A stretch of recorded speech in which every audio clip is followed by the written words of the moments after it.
So just days now before Germany votes, bringing an end to Angela Merkel's 16 years as Chancellor. But her party, the Christian Democratic Union, owed a great debt for its time in government to the support of one much smaller state party. Natalie Carney reports from Munich.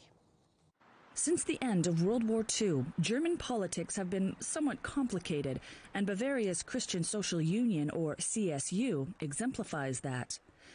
Initially a part of Bavaria's conservative and Catholic rural population, the state's economic success has led to a broadening of its support base, allowing the CSU to capture an absolute majority in the state for decades. That strength is what led the Federal Christian Democratic Union, or CDU, to seek its backing.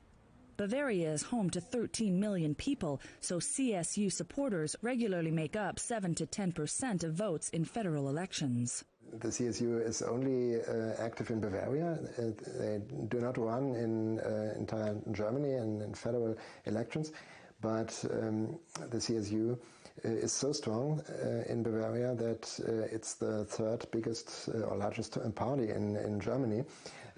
So the CDU would not be as strong as it is without the CSU.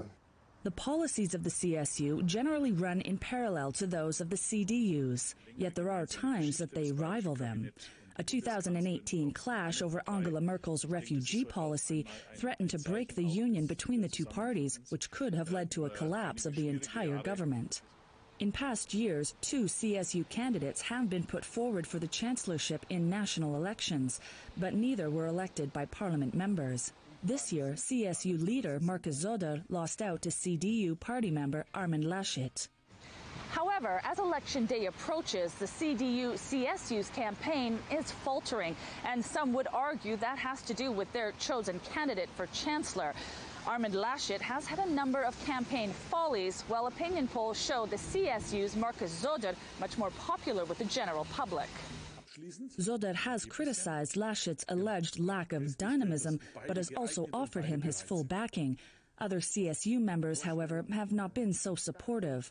Regardless, many believe the long-standing alliance will endure. Both parties know that they need the other one. Without the CDU, the CSU would just be a Bavarian party. And without the CSU, the CDU could not govern. So in politics, it's not about a faction, it's just about the will to power, and both parties have the will to power, and therefore their so-called joint group in parliament will not be put into question. While a unique setup for any European parliament, it's one that's worked for Germany, but does add to the country's complex political system. Natalie Carney, CGTN, Munich.